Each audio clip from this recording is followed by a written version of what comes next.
So welcome, and according to where you are in the world, good morning, good afternoon, good evening. This is the latest in a series of global webinars organised and sponsored by the Eye on Earth Alliance. And we extend an especially warm welcome to the many people who are joining this webinar for the first time. My name is Derek Glidden, and I'm the organiser and host for today's webinar. I work for the Environment Agency of Abu Dhabi, one of the founder members of the Eye on Earth movement, and I'm speaking to you today from Abu Dhabi in the United Arab Emirates. It's my privilege and pleasure to host today's webinar and very soon to introduce our distinguished speakers. Eye on Earth is a global community of individuals and organisations that collaborate across disciplines and geographies to strengthen the environmental component of sustainable development. Eye on Earth focuses on enabling the demand, creation, availability, discoverability, and usability and use of environmental and related socio and economic data, information, and knowledge for all stakeholders in society. The Eye on Earth movement has two main components. First, a convening and governing partnership of some of the foremost data and information-focused organisations in the environmental dimension of sustainable development. And they are, in alphabetical order, the Group on Earth Observations, the International Union for the Conservation of Nature, IUCN, UN Environment, the World Resources Institute, and my employer, the Environment Agency of Abu Dhabi, to whom a special word of thanks is extended for providing the staff time and enabling technology for this webinar series. The second and core component of Eye on Earth is yourselves, a multidisciplinary, truly global community of experts defined by a shared passion for the Eye on Earth mission and vision and principles. The magnitude and diversity of the Eye on Earth community is evidenced by the number and distribution of people who have registered for this webinar. You are over 200 people from over 70 different countries, and you represent every part of the globe. Whether you are attending the live event or watching afterwards, welcome. By sharing knowledge and wisdom across disciplines and geographies, and driven by a shared passion, we can leverage the synergies that exist between us, close gaps, and make a significant contribution to enabling sustainable development for everyone. It is now my privilege and pleasure to introduce our speakers. Because we have three speakers, I will just give key information about our speakers today. Judy Browse is Executive Director of the North American Association for Environmental Education. Judy has a wealth of experience in the environmental education profession, with a focus on conservation education, diversity and inclusion, and using the power of education to help healthier communities that empower people to restore and protect the environment. Judy joined the North American Association from the National Audubon Society, where she was the Senior Vice President of Education and Centres. Prior to that, she led the education programs at the World Wildlife Fund, the US Peace Corps, and the National Wildlife Federation. Judy is a proven fundraiser, working with foundations, corporations, government, and individual donors to raise more than $35 million for education and conservation. She is committed to strong partnerships and has negotiated and implemented lasting relationships with major organizations from the private, public, and not-for-profit sectors. Melissa Hopkins-Tuggart joined the North American Association for Environmental Education to work on the Global Environment Education Partnership. She has more than 15 years of experience working in environmental education. She directed the National Audubon Society's Toyota Together Green program, a $25 million partnership between Audubon and Toyota. While at Audubon, she developed the program's first in-house evaluation system to measure the nationwide conservation impact of Audubon's signature community conservation program. Gayatri Ragwa lived here in Abu Dhabi in the United Arab Emirates for 27 years and is a former colleague of my own, in fact. She recently moved to her home country of India. She's worked to raise the profile of environmental education since its inception here in the Emirate of Abu Dhabi. She worked as a volunteer with NGOs and with the government to promote environmental education. At Environment Agency of Abu Dhabi, she worked as a senior specialist and strategized for environmental education at the government level, developing, designing, and implementing programs for schools, colleges, and other audiences. She has a long and distinguished history, but I will move forward for the purposes of speed. At this point, I will hand over to our speakers. And I'm going to hand over to Judy. Perfect. Well, thank you so much, Derek, for all the work to put on this webinar and to the Eye on the Earth Network. And I want to welcome all our guests to this webinar as well, the Global Environmental Education Partnership, Building Bridges to Create a Global Learning Network. And we are so excited to be part of this. We do love talking about environmental education, and we have such great respect for the work that Eye on the Earth is doing. So thank you so much and welcome to this session. And throughout my remarks and Melissa's and Gayatri, we might use the acronym EE. And I just want you to know it means environmental education, not electrical engineering or anything else like that. We're going to be talking about environmental ed. In the short time that we have, I'd like to give an overview of environmental education and how we're defining it, and a little bit about the organization that I work for, the North American Association for Environmental Education. Then we will go into this exciting new vibrant learning network called the Global Environmental Education Partnership and talk about how you can get involved. And then we'll hear remarks from Gayatri, who is on the GEEP advisory group. And then, as Derek said, we're happy to take questions and answers. So before we get started, we wanted to do something a little interactive, and since we can't talk to all of you, we'd like to find out a little bit about yourselves. So if you can find the chat box, and we're going to ask you 2 questions, okay? The first one is, just type in your city and country in the chat box and send it to us. And we just want to see where everybody is from. So take a minute, find the chat, and go ahead and type in your city and your country. And we'll see how good you are at finding the chat box. Sure.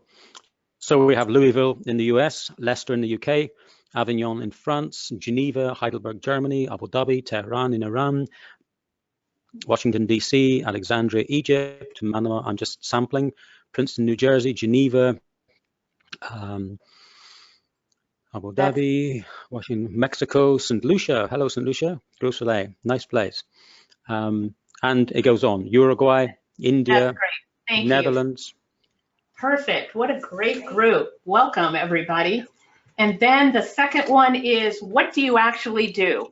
So if you could quickly type in, are you an educator, a scientist, a policy person, a professor, a communicator? Let's just hear a few of those. And Derek, again, if you could, there we go. I see some of them, policy analyst and advocate for social justice. We have NGOs, we have a GIS analyst, environmental affairs, educator. Great, what a nice mix. Thank you, everybody.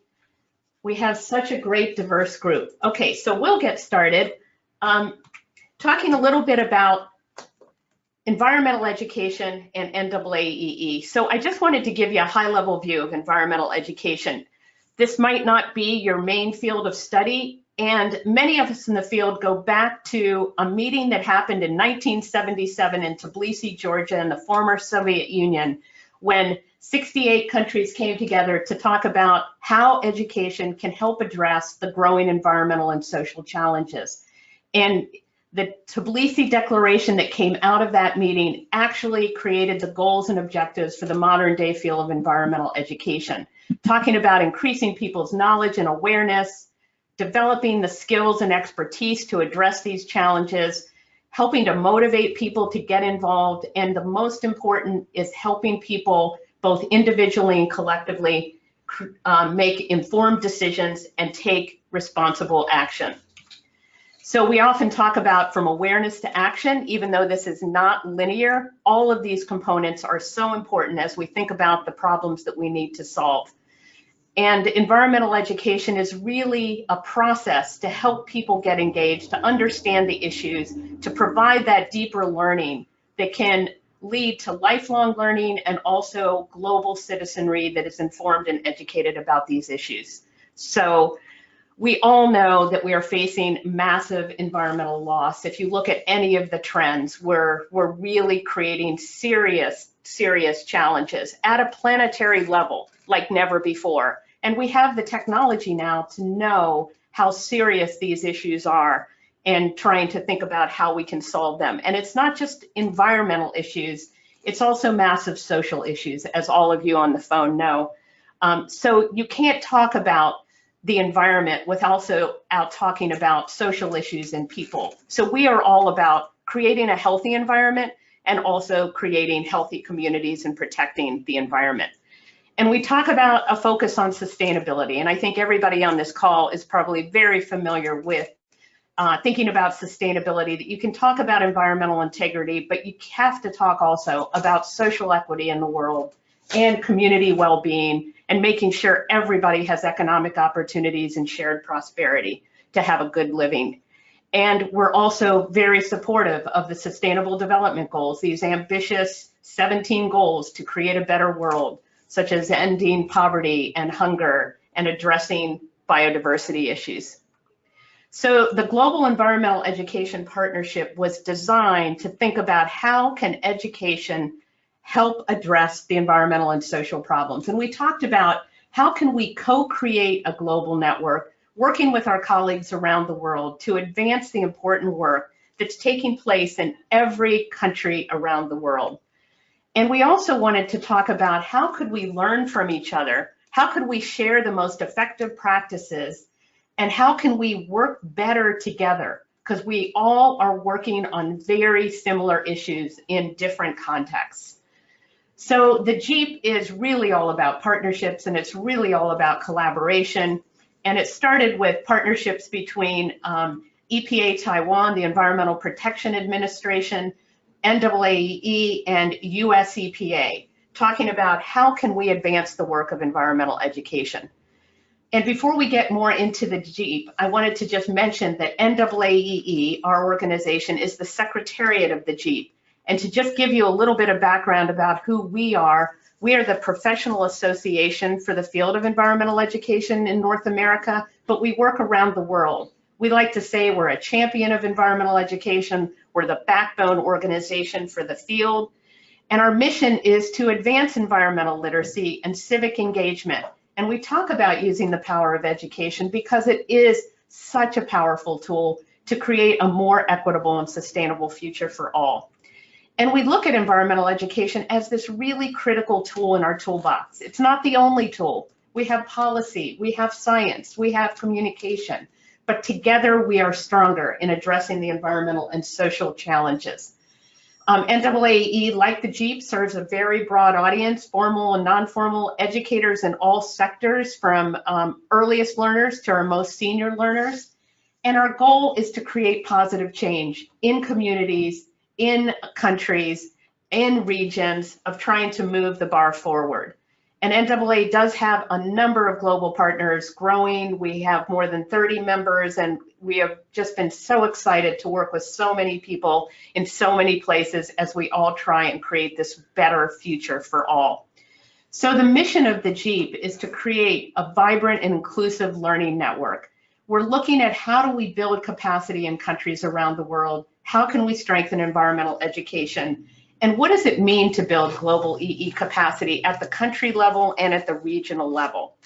And when we were thinking about the Global Environmental Education Partnership, we did our homework. We were trying to look and see what were other groups doing? Where were the gaps? How could we complement and not duplicate? And so we talked to a lot of people, probably some of you on the phone, and we asked key experts about the needs in the field.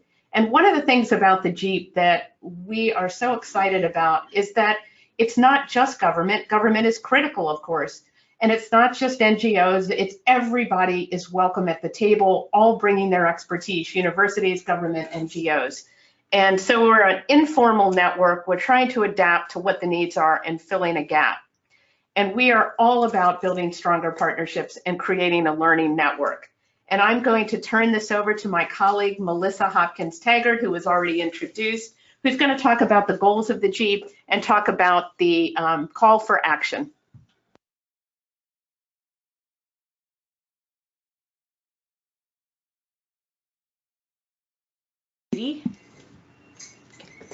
Thank you, Judy.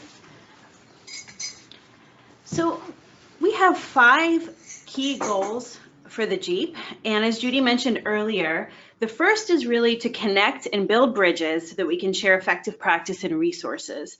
We want to promote effective collaboration. And the second is to demonstrate the value and the impact of environmental education as a tool to help us achieve the Sustainable Development Goals. We also want to build leadership and really support the next generation of leaders in our field. And the fourth is to build a global fund to help sustain our work. The final goal is to promote innovation and really develop a global think tank. And these are all really high-level aspirational goals. And when we started, one of the first things that we did through the GEEP is to conduct a needs assessment to get a sense of what countries needed most. And some of the needs that were identified were professional development, sharing effective practice, supporting policy, and really promoting, thinking about research and evaluation and how we can connect that to practice. We rely very heavily on an expert advisory group of environmental education leaders from around the world, from various sectors, from government to NGO to academics. And we all meet twice a year and connect virtually throughout the year. Here's another picture. And now I'm going to talk a little bit about a process that we started about a year ago. As a global champion for environmental education, the GEEP has an important role to play in really elevating the importance and the impact of environmental education, and also creating a network around shared priorities. So I'm going to be talking to you about a call to action that we launched last year. And Judy touched on this, so I'm not going to say too much, but to give you a little background, the Tbilisi Declaration was developed 41 years ago by UNESCO and 65 member states, and it's really largely considered the founding of modern day environmental education. And it emphasizes many of the concepts Judy discussed, including really an emphasis on the pillars of sustainability. And in 2017, the Tbilisi Declaration celebrated its 40th anniversary. And we had an opportunity to really reflect. And so we had the opportunity to look back and think about what have we accomplished in 40 years and what have we learned? And also to look forward. What are our priorities for environmental education in the next decade? Where will we be by Tbilisi plus 50? And so in October 2017, the GEEP, along with, in partnership with environmental leaders from around the world, put together a set of 10 key actions that we believe are crucial to take over the next 10 years. And these actions were developed being mindful of the many efforts that have come before, from the Millennium Development Goals to the Sustainable Development Goals, among many others. And these 10 key actions are, and I am going to read these off. The first is champion environmental education. In other words, really advocate for environmental education and promote it as a tool.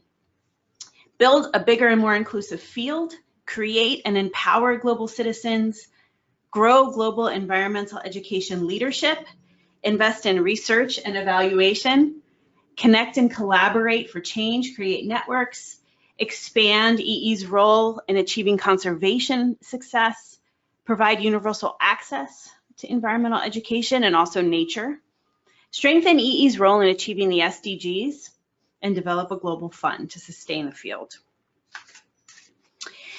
And through this website, actnowforee.org, we developed a feedback survey to ask people from around the world what they think are the top priorities for environmental education, to weigh in on these 10 actions and answer the question, what do you think is most important?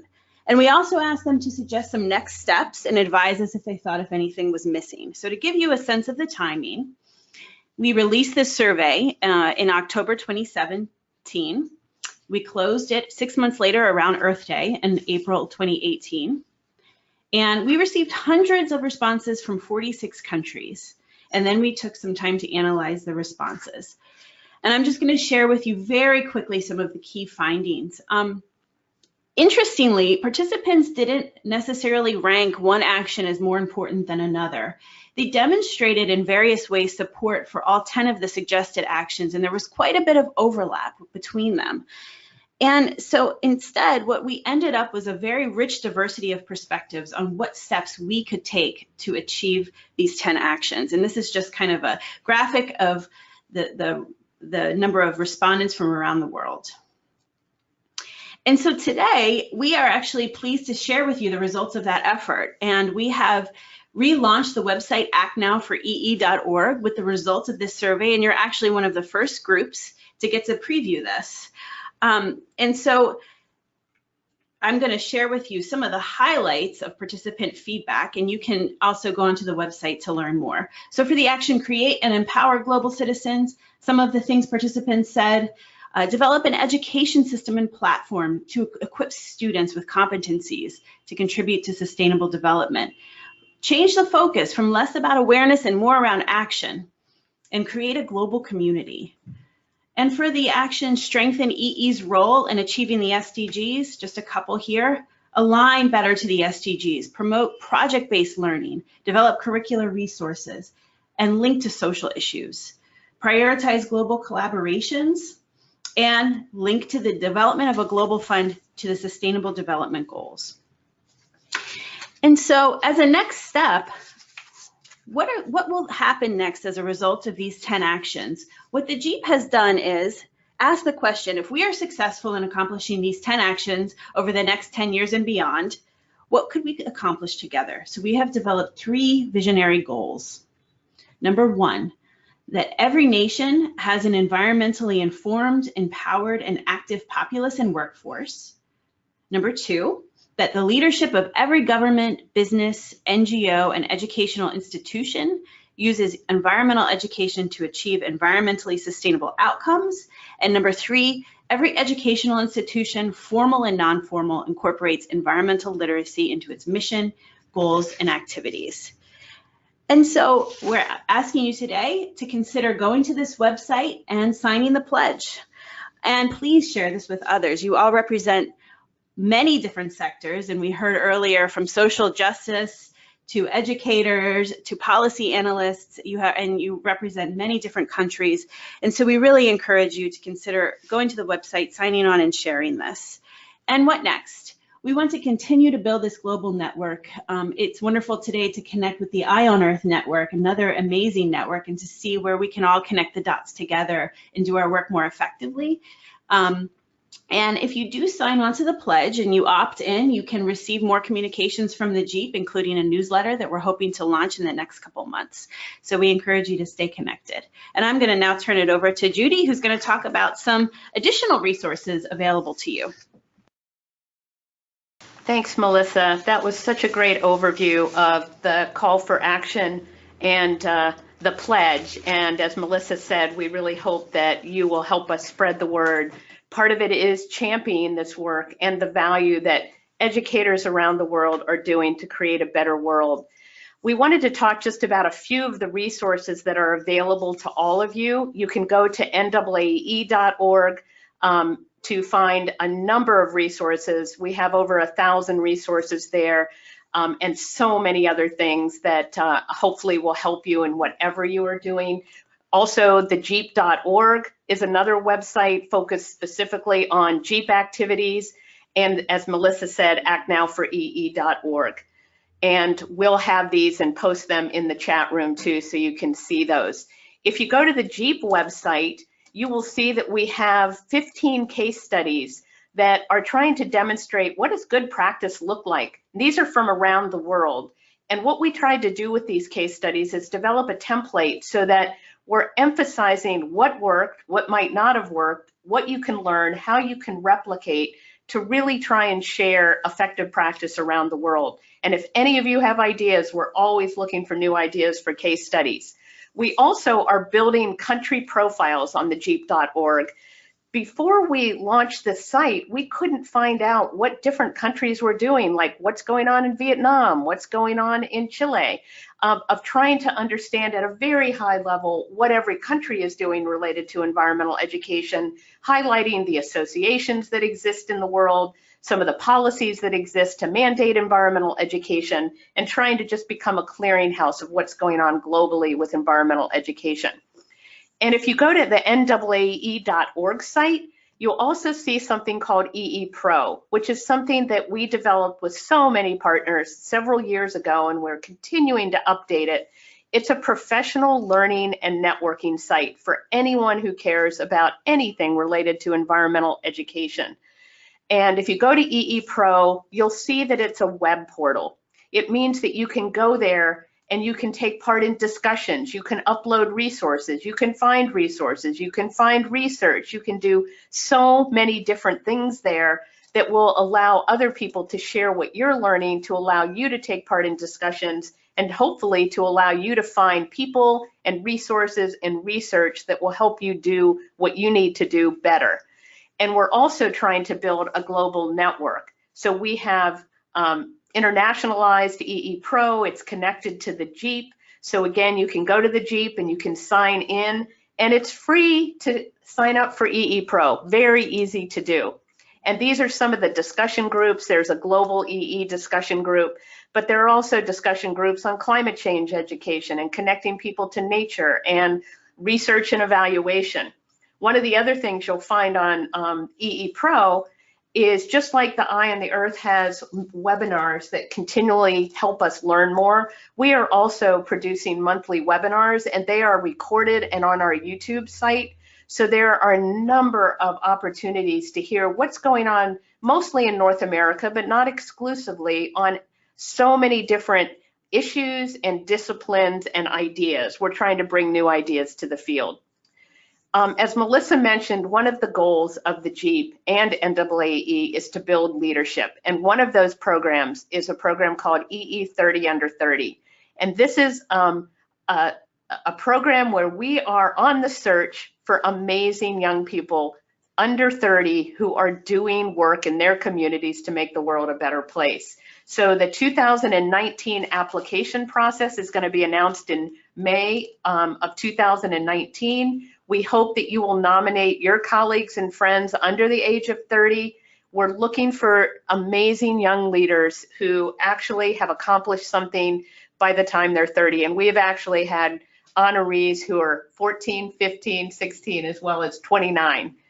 And this is our 2018 group. And we actually have our annual conference next week. Gayatri will be going, Melissa will be going in Spokane, Washington, and I think we have over 1,300 people coming, including more than 15 of this class, as well as some alumni 30 under 30, to provide professional development opportunities for all of them. It's a wonderful group. More than 60% are people of color, and we're so excited that they will get to interact with each other at the conference. And the conference is October 10th through the 13th. And again, you can come back to NAAE.org if you're not going to the conference, and we'll be recording all the plenaries, and hopefully you'll be able to stay updated on what's happening with both the GEEP and NAAE. To just remind you that you can visit actnowforee.org to take the pledge. You can find resources through NAAE.org or the GEEP.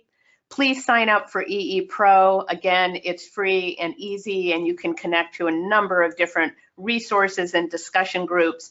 And feel free to email me or Melissa if you have questions or ideas or suggestions, because this is an organic network. The GEEP is growing organically. We are trying to help support everyone that's working in the field and complement all the existing organizations that are doing such good work, like Eye on the Earth and so many of the organizations that many of you are connected to. So we look forward to working with all of you. And Derek, I don't know if any questions have come up, but we are happy to take questions. Great. Thank you, Judy and Melissa and Gayatri. So just before we go to the question section, I just need to transfer over to a spokesperson from the Eye on Earth Alliance, who has to express a thanks to you. So I'm going to open the microphone for Sam Barrett. Sam is the Chief of Education and Youth Ecosystems Division at UN Environment Head Office in Nairobi, Kenya, where he's. So yeah, I just wanted to briefly say thank you, Derek, for offering the opportunity to offer appreciation for everyone in this network. I've been very impressed by everything I've just been listening to about the work of colleagues in the US, and I'd be very keen to see what we could do. I think what the Environment Agency in Abu Dhabi is supporting is really impressive. I think how WRI, UN Environment, IUCN, and the GEO coming together around Eye on Earth is a critical network. Here at UN Environment, we are very keen to play a very active role in this network. I'm new in this job. I've only been in it a month. I used to run all the advocacy campaigns for UN Environment around marine litter and air quality and World Environment Day. And I agree with what was said earlier about the need for leadership. I think enough information is in the world. What I think we need to do is more about application and really try and support people to go on that journey into being the change makers that we so desperately need in order to steward the world in the direction it needs to go in. So just a huge vote of thanks to everyone in the network and Derek for giving me the opportunity to say a few words. We have just gone through a new strategy process here last week. We have 830 universities in our network with a population of say 4 or 5 million students. And we're going to be doing a lot of work with them on everything from trying to infiltrate not just environmental studies and sciences, but to see if we can mainstream this into MBAs, into the legal profession, into other student faculties. We're also keen to work in non-traditional areas such as the gaming sector and with big youth networks, see how we can take the message into not just an educational fora, but into other forums as well. And finally, we're keen, I think, as everyone has said in the previous contributors, we're just keen to partner and network and offer to support where we can. So again, just fantastic to listen in onto this call. There's a lot we can do together, and I'm excited to see how else we can support from here. So thank you very much. That's it from me. Great. Thank you very much, Sam, and thank you for joining us today and for your kind words.